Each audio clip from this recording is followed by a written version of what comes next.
I'm back. I'm back. I'm back. I'm back. I've been away for just shy of 2 weeks, about 10 days. Oh, that's not just shy, it's about a week and a half. In the forest monastery of the Buddhist Society of Western Australia. I've lived with the monks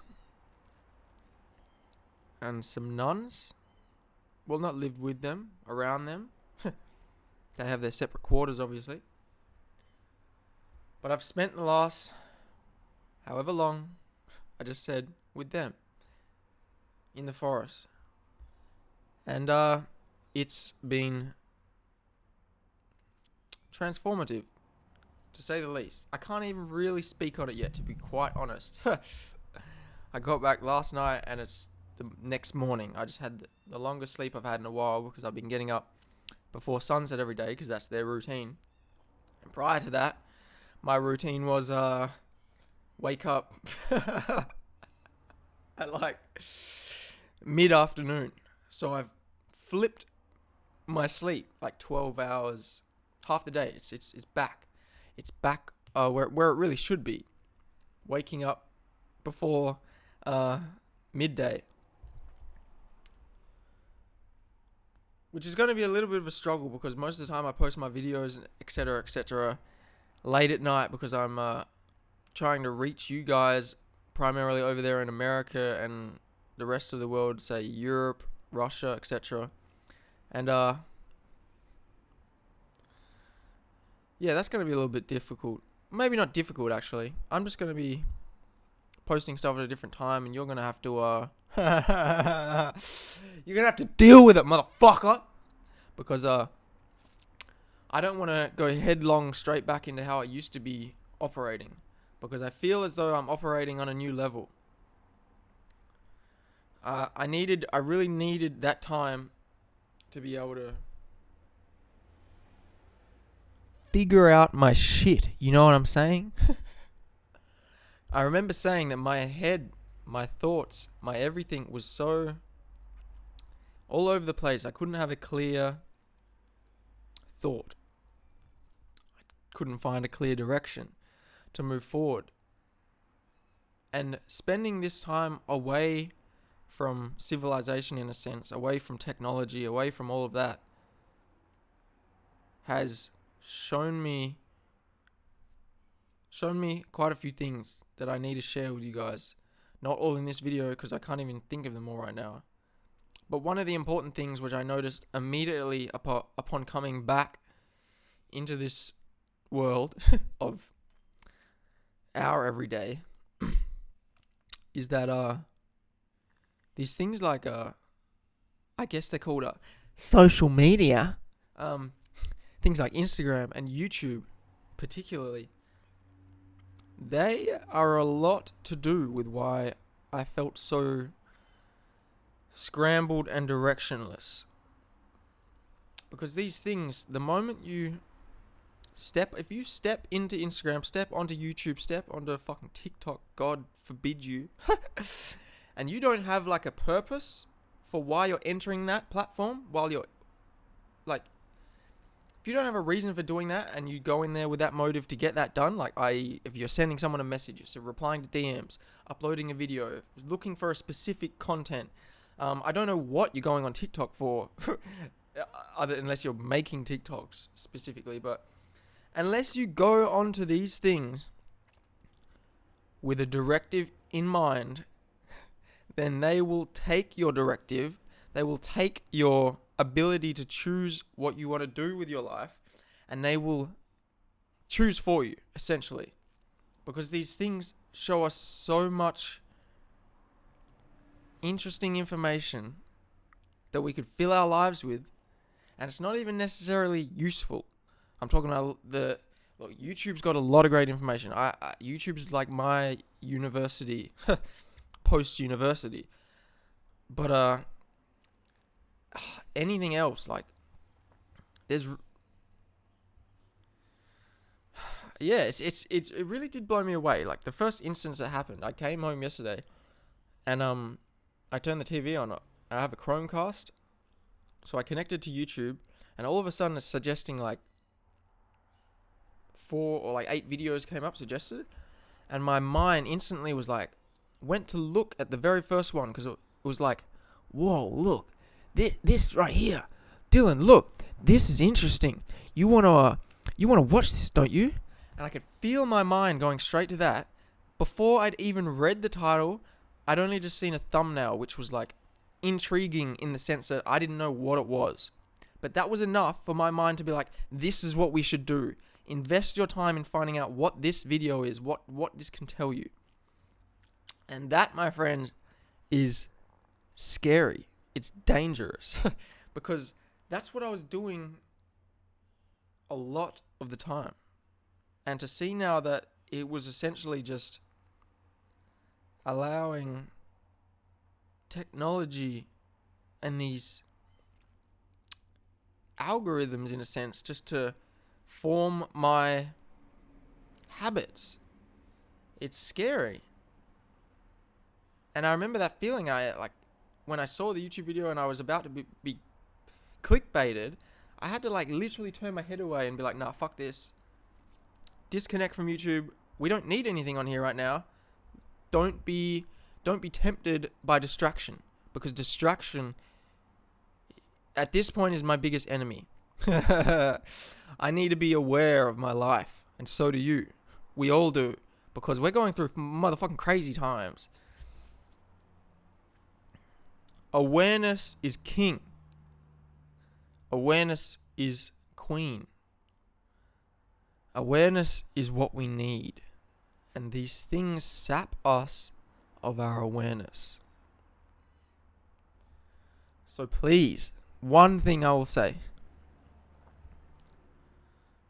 After this video ends, watching it on YouTube or whatever, before this video ends, I want you to think of something that you need to get done, or you need to do, or you can, or just realize yourself that you were just going to keep distracting yourself. Maybe even watching this is a distraction for you, but it's a useful distraction in this sense, because you need to know that you're being constantly distracted from what's important. And that's honestly what I realize has been happening for years for me. I've been distracted from what's important. Too much than I would have liked to have. There's going to be... Yeah, I guess that's enough on that short little rant. But yes, technology now scares me. After living in the forest for a while. Not technology, but more social media. Social media scares me. There's something there which takes away our own ability to just dictate what we want to do in this life without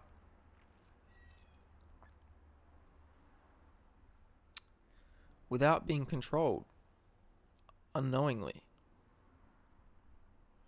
So that was the first thing I really noticed coming back from the forest. That is something scary that really saps us. This tool we have in front of us, this internet, this computers, technology, it's so valuable. So immensely valuable. And it's like we're just at that point where this thing is been so valuable for us that we are kind of losing our own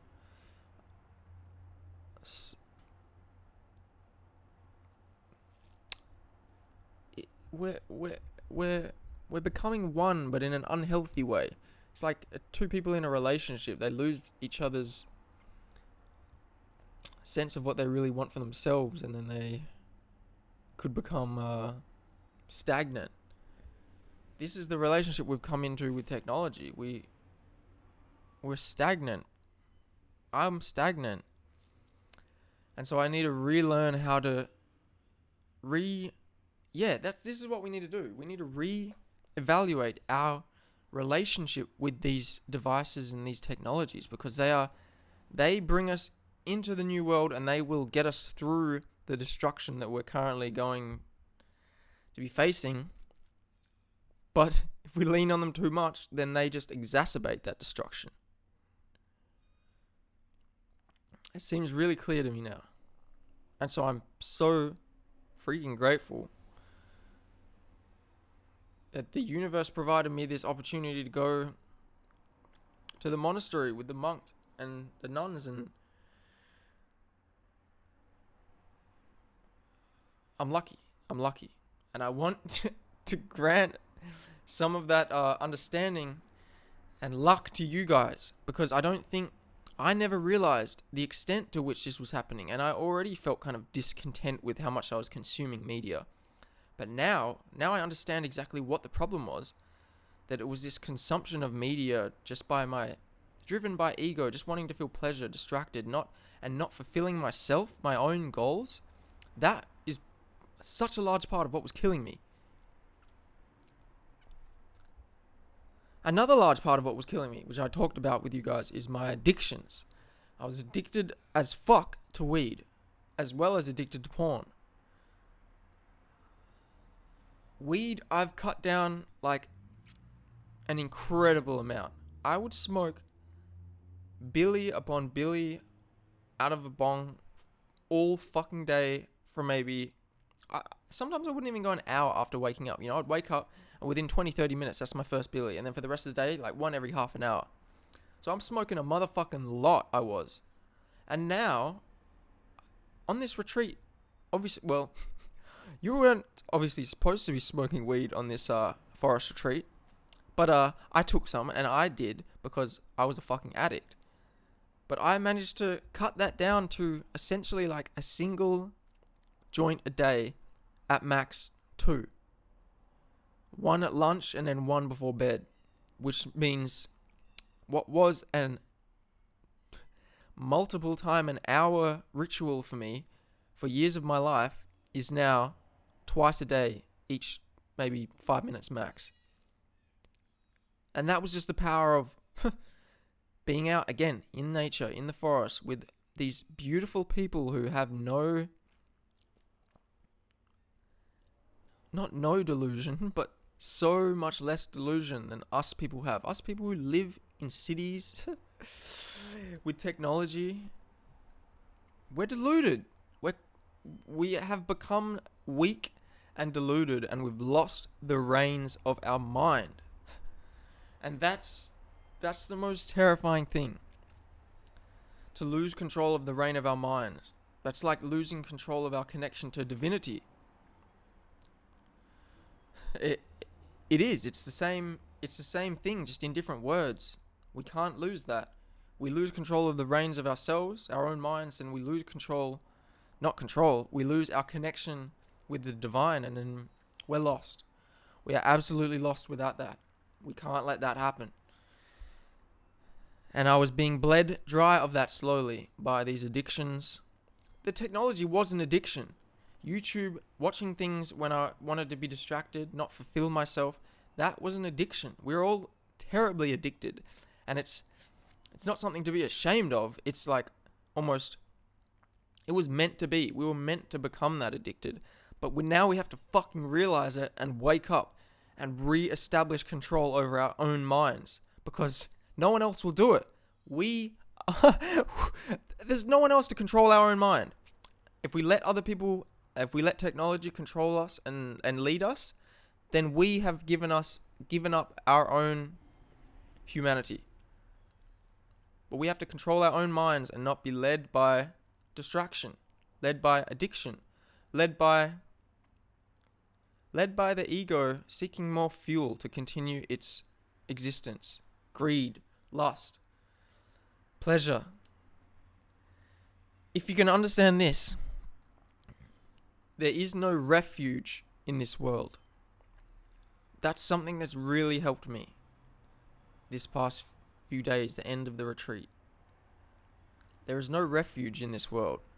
What that means is all the things we use, like our addictions, technology, distractions, all these things we use to escape from ourselves is an attempt to escape from this pain and suffering of reality. Because reality is littered with pain and suffering. But we have kind of become ignorant to the fact that that pain and suffering is also the source of our happiness when we transform it. And unless we're actively transforming the suffering and the pain in this world into happiness and joy, then it just rots further, and eventually we'll have more suffering than we know how to deal with. And that's a scary place. I don't want to be there. I was there, essentially. I had to go into the forest to get rid of it. And it's not a bad thing. We could all very much gain a lot from that. But yeah. There is no refuge in this world. Refuge. What do I mean by refuge? A refuge is a place of escape from your torment. Or say, the common use of the word, a women's refuge. A women's refuge. It's a place where women go to escape the abuse of relationships. So a refuge in the global sense of the world is somewhere we go to get away from the abusive nature of our relationship with the world. And that our relationship with the world is abusive because we have abused our own minds. We have not... We have ceased to have control over the reins of our own mind, and that has led to the abusive relationship with ourselves and the world. And so we've attempted to seek refuge, which means to escape from this reality of pain, which again is not a bad reality. It's reality. We need to be able to see our pain to transform it into joy and happiness. But unless we can see it, unless we stop distracting ourselves from it, then we can't utilize that process which we are put on this earth for, to transform the suffering into renewal, into life. That's what we're here to do with these minds. Not distract ourselves. That's a side step on the path. It's a mini quest. We need to get back on the main quest line, okay? And realizing that there is no refuge in this world has really helped me. Because what does that mean? I'll reiterate it again. There is no refuge. Well, if there is no refuge, that means that we acknowledge deeply that any distraction, any addiction, anything we voluntarily commit our minds to that is not renewing us is seeking some kind of escape from reality. Because reality contains pain. This world is full of pain. And there is never ever going to be an escape from that. Until we can face that, face reality, then we are seeking refuge in a world where it does not exist. You're seeking something that does not exist by distracting yourself, by fueling your addictions. I've done this for years, and I'm only just fucking realizing it. And I want to be able to help you guys realize the same thing, because I don't like to talk like this, but I am a little bit scared of where the world's going. Just our dependence on these addictions. That's it. Because we lose insight into ourselves, and an insight into ourselves is that connection to divinity. And without that connection to divinity, we would have never progressed to where we are. And we will just backpedal until we take those reins once more. So to realize that there is no refuge for me gave me solace in the fact that whatever I was getting out of smoking weed a lot throughout the day, I was getting a pleasure, I was getting a satisfaction, and all of that was coming from having my face turned away from reality. That was the only way in which that gave me satisfaction. It gave me satisfaction from distracting me from the pain of the world, but not removing it. You can't remove the pain. You can only transform it. But I was fooling myself thinking that smoking weed, these addictions, technology, all this stuff was a refuge, that it was actually saving me from my pain and suffering. And it wasn't. It was distracting me from the reality of it. The reality that I need to face it. That I need to face my pain and suffering in order to transform it for the world, for myself, for everything in existence. That's what there is no refuge in this world means.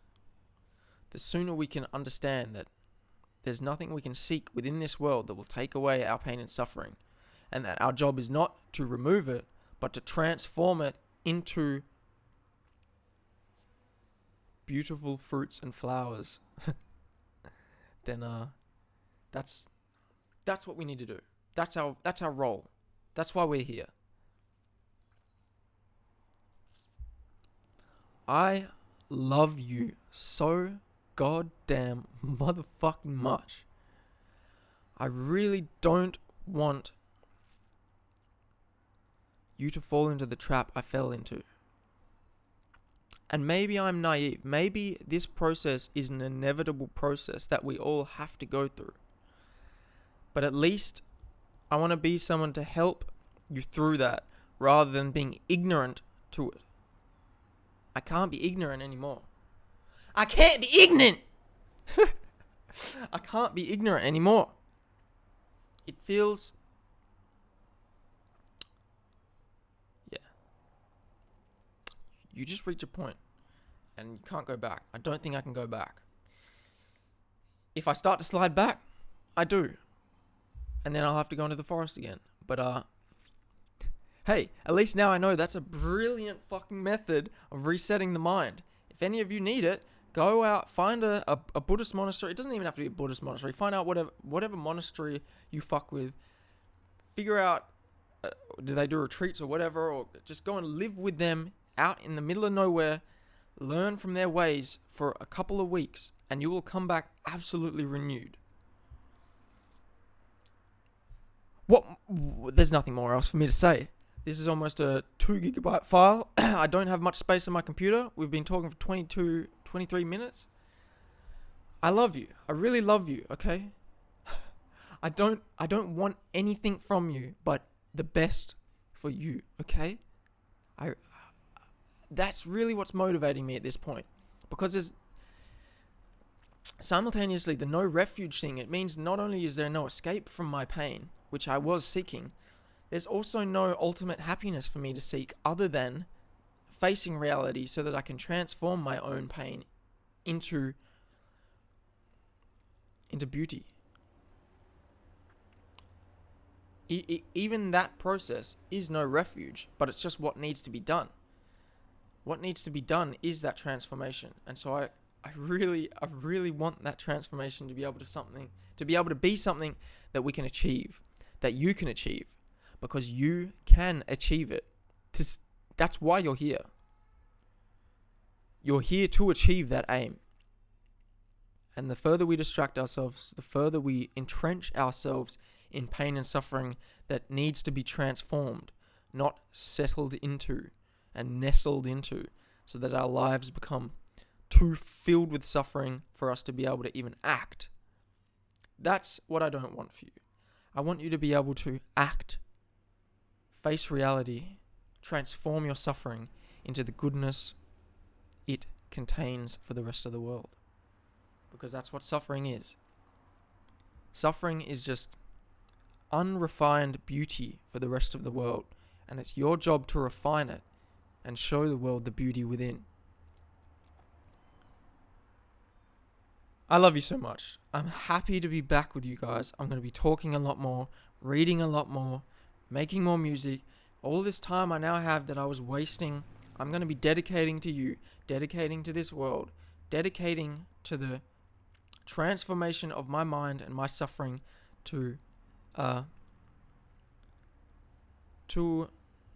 cultivate the garden of my mind and present you all with the fruits of its labor.